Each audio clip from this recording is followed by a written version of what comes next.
Chapter 1.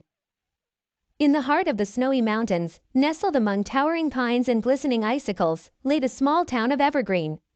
As December's chill wrapped the town, Evergreen transformed into a winter wonderland, straight out of a storybook. Twinkling lights adorned every lamppost, wreaths with red ribbons hung on every door, and the aroma of cinnamon and pine filled the air. At the center of this festive haven stood the town square, dominated by an ancient, sprawling oak tree. But this was no ordinary tree. It was Evergreen's pride, particularly because of what hung from its mightiest branch, an enormous bundle of mistletoe, tied with a giant red bow. A symbol of the town's unity and love during the holiday season, it was said to be over 100 years old. This year, however, the holiday cheer was threatened. Just 3 days before the annual Christmas festival, a shocking discovery was made. The mistletoe, the very heart of Evergreen's Christmas spirit, had vanished. The red bow lay crumpled on the snowy ground, and the branch that had held the mistletoe for decades stood empty. The news spread like wildfire, casting a shadow over the town's festive preparations. In the local cafe, a buzz of worried conversations replaced the usual holiday hum. The cafe, a cozy establishment named Frosty's Brew, was run by Ben Frost, a man as intriguing as his namesake. He leaned against the counter, overhearing snippets of theories and concerns from his customers. Meanwhile, at the edge of the square, Mayor Garland, a jovial man with a white beard that rivaled Santa's, faced a growing crowd of anxious townsfolk. "We will find the mistletoe," he announced, his voice filled with a determination that did little to mask his worry. "I've already called in someone to help us, a private detective." As whispers rippled through the crowd, a figure detached from the throng, her boots crunching in the snow. Holly Winters, with her keen emerald eyes and auburn hair peeking from under a woolen beanie, stepped forward. Known in certain circles for her knack for solving peculiar cases, Holly had a particular fondness for mysteries wrapped in tinsel and garland. "I'll find your mistletoe," Holly declared confidently, her breath forming a frosty cloud in the cold air.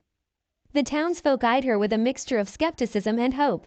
She was, after all, an outsider, but her reputation as a sharp, unconventional detective had reached even the snowy bounds of Evergreen. As the crowd dispersed, Holly approached the oak tree, her eyes scanning the ground. The crumpled red bow, the bare branch, the faint tracks in the snow, they were pieces of a puzzle she was eager to solve. Little did Holly know, the mystery of the missing mistletoe would lead her on a path woven with secrets, revelations, and the rediscovery of her own heart's desires. But for now, her mind was set on the task at hand, unraveling the mystery that had befallen the idyllic town of Evergreen. Chapter 2.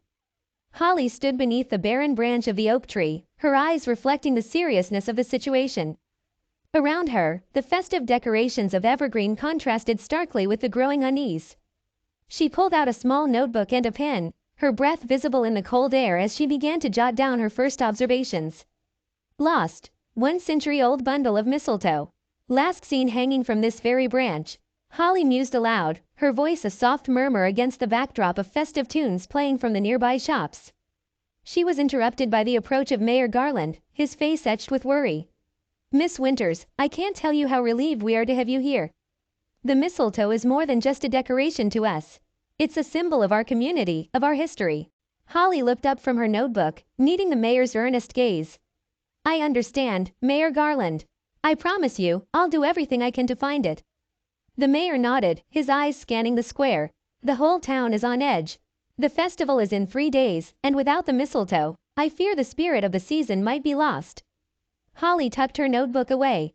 "Can you tell me the last time it was seen?" "Last evening," the mayor replied. "It was fine when the square closed up. But by this morning, it was gone." "Any signs of disturbance? Broken branches, footprints?" Holly asked, her detective instincts kicking in. "None that we could see. But then, the snowfall last night might have covered any tracks."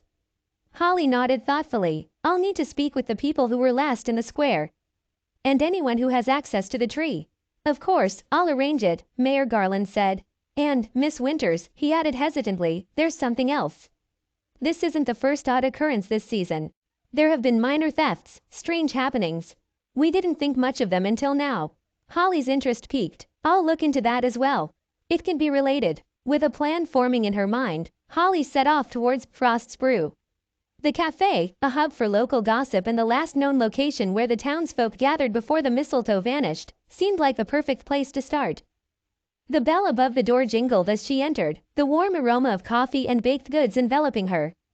The cafe was bustling with activity, the chatter of the patrons a stark contrast to the somber mood outside. Ben noticed her immediately. His eyes held a hint of curiosity as he wiped his hands on his apron and approached her. "Holly Winters, right? The detective? I heard about the mistletoe. Terrible business." Holly offered a polite smile. "Yes, I'm looking into it. I was hoping to talk to some of the people here. See if anyone noticed anything unusual last night." Ben nodded. "You're welcome to ask around. Most folks here are regulars, they'd be happy to help. And if you need anything, just let me know." As Holly moved through the cafe, chatting with the locals, she sensed the undercurrent of concern beneath their friendly demeanors. The mistletoe's disappearance had struck a nerve, unsettling the usually joyful atmosphere of Evergreen. After speaking with several people, Holly sat down with a cup of hot chocolate, her mind racing with information but no clear lead. It was then that an elderly woman at a nearby table caught her attention. Dressed in a vibrant red scarf and a hat adorned with a sprig of holly, she watched Holly with keen, bright eyes. Holly approached her, sensing that this woman, with her air of knowing wisdom, might just hold the first real clue to the mystery of the missing mistletoe. Chapter 3. The elderly woman's eyes twinkled as Holly approached her table. Surrounded by a pile of knitted scarves and sipping a cup of tea, she seemed like a figure from a bygone era. "Hello, dear," the woman greeted, her voice a gentle melody. "I'm Evelyn Pine. I've seen many a Christmas in Evergreen, but this one seems to be starting off with quite the stir." Holly took a seat across from her, intrigued. "You've heard about the mistletoe, then?" Evelyn nodded sagely. "A shame, really. That mistletoe is as much a part of Evergreen as the oak tree itself. But you're the detective here to solve the mystery, aren't you?" "Yes, I am," Holly confirmed. "I was wondering if you might have seen or heard anything last night that could help." Evelyn paused, her gaze distant as if sifting through memories. "I can't say I saw anything unusual, but I do know that tree and its mistletoe carry more stories than just holiday cheer. Evergreen has its secrets, like any old town." Holly leaned in, her curiosity piqued. Secrets that might explain the mistletoe's disappearance? Possibly, Evelyn mused. There have been feuds in the past, disagreements that run deep. The mistletoe has always been a symbol of reconciliation. Some, however, might see its disappearance as a relief. This was a new angle, and Holly noted it down. "Do you think someone in town might bear a grudge strong enough to steal the mistletoe?" Evelyn shrugged. "People can be unpredictable, especially when old wounds are involved. But, dear, don't let the darker threads of human nature taint the beauty of Evergreen's traditions."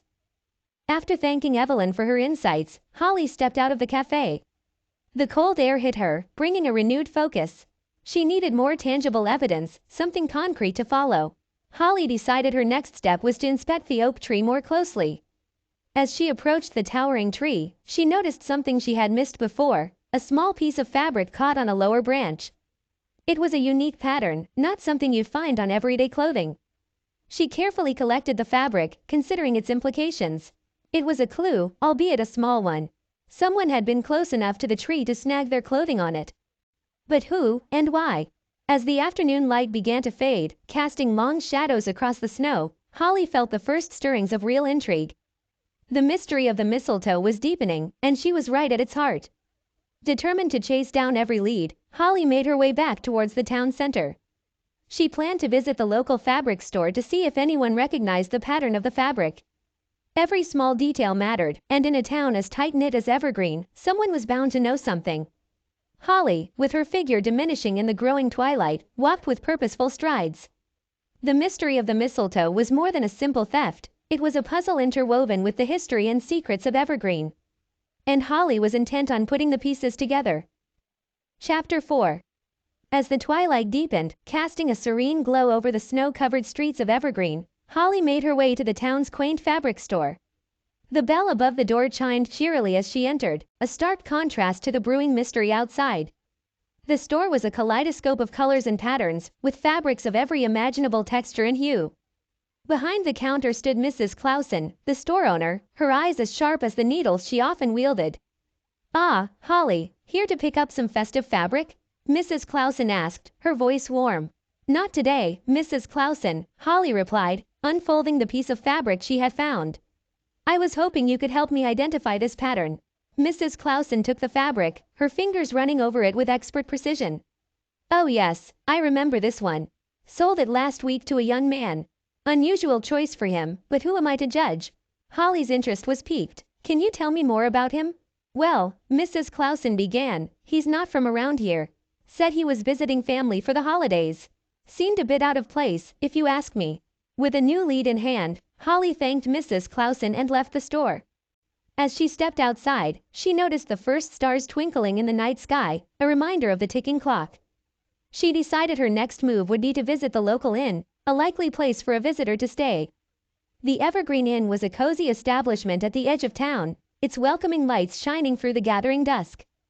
Upon arriving, Holly was greeted by the innkeeper, Mr. Douglas, a jovial man who prided himself on knowing all the comings and goings of his guests.